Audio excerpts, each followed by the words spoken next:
shadow fleet, so-called shadow fleet. I mean, they're all over. They're a very, very important component of this Russian war machine in terms of feeding it with revenue. And, I have to be careful what I say because I do transit through Turkey a lot, but, you know, there's not many ways out of the Black Sea for Russian ships. They do have to go through the straits through Turkey to reach outer waters. And, I always wonder when I do fly over Turkey, you see masses and masses of ships there being serviced, refueled, and so on. How many of those are Russian, and how many of those are actually being checked to see if there's illicit cargo on board? On the battlefield, it was reported this week that Russia, some perhaps a little bit more hopeful news, that Russia is losing troops faster than it can replace them, and Ukraine has made the most significant gains since the Kursk Oblast incursion. It is proving it can still strike a blow. The other development is that Elon Musk woke up one morning and decided that the Russians should not be benefiting from his Starlink communication system. So they were switched off, meaning that they're going to have a tougher time communicating amongst themselves and launching drones, all that. So the Ukrainians are really, really benefiting from that. Having said that, the Russians are also very good at finding workarounds to technological blocks and sanctions. So we'll see how long that advantage lasts. But, in terms of Russian losses, if anything, after 4 years of war, we're finding that Putin just doesn't care. And one reason for that is many of the men that are sent to the front line, either willingly or unwillingly, are from remote areas of Russia. So their losses are not really yet touching the elites in Moscow and St. Petersburg. And now we're seeing also more and more foreign mercenaries joining, many from Africa, many out of desperation, many being tricked to come to Russia. But the other thing that happened, according to the Ukrainian side, we haven't been able to verify it independently, is that the Ukrainians apparently launched their own homemade missile called the Flamingo that has incredible range, and it was reported to have struck energy infrastructure far, far inside Russia. If this is indeed the case, and they're able to produce more and more of these, then it's exactly what is supposed to happen in this current geopolitical environment. Is Ukraine can now lessen dependence on the UKs of the world, the Germans of the world, who often fall into this mindset of reluctance or fear of Putin to give Ukraine long-range weapons to strike far inside of Russia. Uh, but one last thing here, and this is, I think, what worries everybody, because the Ukrainians know very, very well the Russian mentality, is again that Putin doesn't care how many men he's going to lose. Because at the end of the day, is if this war is lost by the Russians, or if it's viewed to be a defeat, that is the end of Vladimir Putin.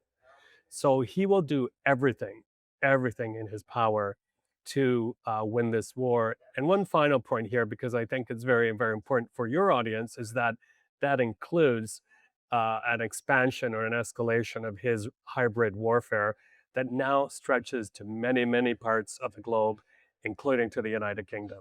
And when you say that this war is so important to Putin and that he needs to win it or be seen to win it, life in Russia has changed incredibly over the last 4 years. Putin's tightened his grip and he's eliminating or imprisoning dissenters, and the economy is creaking, but not imploding. The war dead figures are soaring as well, but no victory he can claim at this moment. How potentially dangerous do you think this is for him at this time? Well, we may be at a stage, Kate, where if one of the major purchasers of Russian oil, perhaps India, we're still waiting for them to follow through on their promise to back away from Russian oil, or China or others. If they back away from purchasing Russian oil, which is the big, big thing that fuels the Russian war machine, it may bring the economy to its knees because it is a war economy for the most part. And the other thing that could happen is perhaps his generals or his elites around him may see that enough is enough and he could be forced out. We don't know. But I think, like you said, he's done so much to really stamp out dissidents and opponents to his regime to the point where Russia does not even blink when it has to go to places like Spain and assassinate an opponent there or neutralize him or her. That's not a problem for them. They do it no matter what the cost.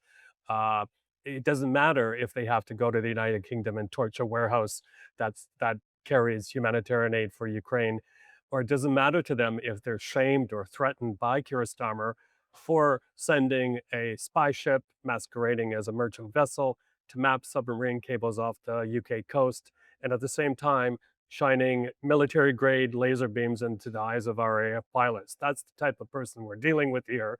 And it makes for a very scary scenario. One last thing, Kate, if I may, on this one. I am here in Asia. China has a very big shadow over this part of the region. And I still maintain to this day that there's one person left on the planet who could call Mr. Putin now or tomorrow and say, stop the war, and he will. It's not Donald Trump, it's Xi Jinping of China, the senior partner in that particular bilateral relationship. Mm, yeah, it's an important point to make. Now, in your writings recently, you've been detailing how the Kremlin has adapted so well to outmaneuver sanctions and exploit the grey zones that you've described in international trade to sustain the war. What exactly do you see it's done, and how? Well, it's a pretty scary scenario. In World Briefing, we produced a map that shows the flows, and it encircles the globe, and it goes through many, many different jurisdictions.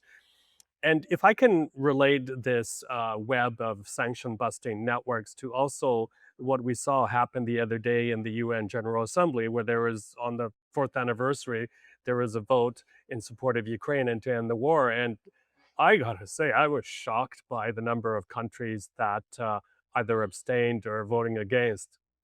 Burundi, a small impoverished country in Africa, voting against it. Um, at least we saw the United States not do like they did last year. They actually voted against a similar resolution. This time they only abstained. Thailand did vote in favor. I was surprised to see that. But the point I'm making here is that you have Russia and China for that matter, but Russia very aggressively working on allied states, particularly in Africa, to help them in terms of supplying energy, in terms of votes in the UN, but also in terms of sanction busting. And what we're seeing right now, from the start of the war, China said it was non aligned when it came to this war, that it wasn't helping Russia. I now think we've seen a number of verified reports that tell us exactly the opposite, that they are. And it's not only, for example, drones coming through places like Thailand and make their way to Russia. It's also things like dual use technology. Of course, Iran has a long history with Russia in this war. They were one of the first to supply drones, and they still do. In fact, there were reports that Iran was assisting the Russians with building a Shahed drone factory in Russia. And now we're reading that in return, the Russians are supplying the clerics in Iran with very sophisticated shoulder-mounted mobile missile launch systems. Scary stuff. There are also a number of other countries. We have read of some countries in Africa, like Thailand, helping Russia get aviation parts. But also, the other thing that has to happen, and this goes back, Kate, to what I said a bit earlier about the noose tightening around Mr. Putin's elite circle, is for heaven's sake, places like the UAE, the Russian wealthy Russians are the biggest purchasers of Russian luxury property there. If Mr. Trump, and a reminder that America does provide a bit of a security umbrella to that part of the world, if Mr. Trump were to say, okay, boys and girls, enough is enough, let's choke that off. Let's choke off the flow of Russian tourists to places like the UAE, like Turkey, but especially to places here like Thailand, where so many Russian tourists are in places like Phuket that they've already taken over the property sector, Airbnbs, even I'm told transport systems. So this has got to stop. I'm not against collective punishment, but I think we've seen in the past when that does happen as a kind of approach to constraining a dictator, you do have beneficial results at the end of the day. Mm. How effective, when you describe all of these different examples, are the efforts to stop all of this? Because if you look at the case of Britain, for example, which has just put 300 new sanctions or announced them this week, says it's got innovative thinking to evade for those of trying to evade sanctions, and is planning to get tougher on the shadow fleet. And then you get these reports on Sky News of tankers like blatantly sailing through the English Channel, for example. And then you get the example that President Zelensky was saying had happened this week. The British microchips were among some of the international components that were found in the missile and drones used in attacks on Ukraine at the weekend. Now, that, I don't know if that is true or not. And we don't even know whether the countries that exported those components knew where they were going. But when you have this such a complex web that you describe, it seems that there are always new loopholes that pop up to make it still continue. Absolutely, and yeah, the shadow fleet, so-called shadow fleet. I mean, they're all over. They're a very, very important component of this Russian war machine in terms of feeding it with revenue.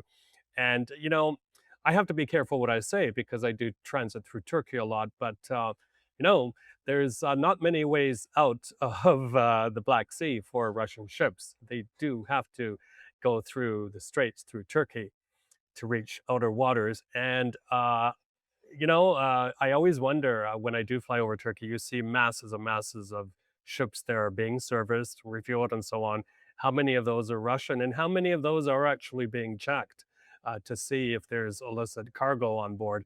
The other thing is, I think we've also seen a weakness from what we would call democratic states, or the home of democracy, for heaven's sake. Greece seems to be opposing tough sanctions on the shadow fleet. Countries that flag these ships, developing countries, many of them, are also opposed to that. So those are the particular loopholes that are being exploited. So it's a mix of that, a lack of political will, and technology as well that's using to evade, turning off transporters, that sort of thing. But I really do believe that if there was a will, that this could be stopped pretty quickly. But I think we're living in a world, as you well know, where we're seeing this crumbling of the rules based international order. We're seeing disunity even in the EU. We saw that during COVID, but we're also seeing that when we were expecting on the fourth anniversary, the 20th EU sanctions package. The political support wasn't there. Hungary, among others, were opposing it, but also we didn't see the promised 90 billion or so loan backed by Russian assets come forth either.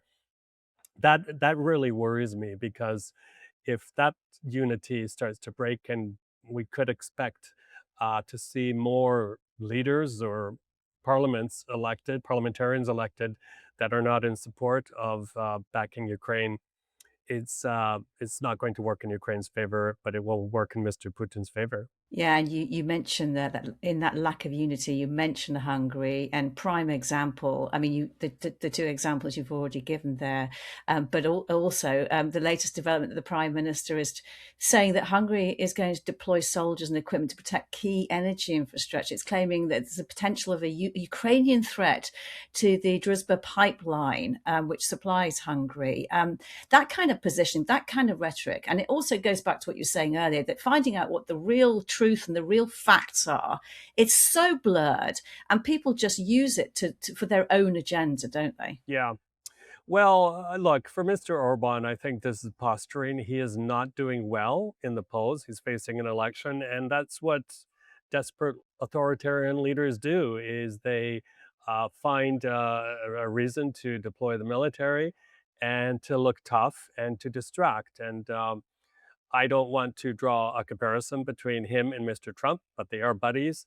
And we're also wondering about the rationale of Mr. Trump's huge deployment, the so-called Armada near Iran, um, when diplomacy does seem to be a viable option at the moment. So, yeah, I don't put much credence into anything Mr. Orban says, but he does know how to manipulate the EU, and they have had from time to time to pay him off in one way or another. I'm not saying by bribes, but by favors that he doesn't deserve whatsoever. And these types of things really worry their neighbors too, like Poland, for example. Recent statements coming out of there saying that they're finally telling their people that Mr. Putin is not pushed back. They could be next, or the Baltic states could be next. It's a scary time for a lot of people in that region of the world.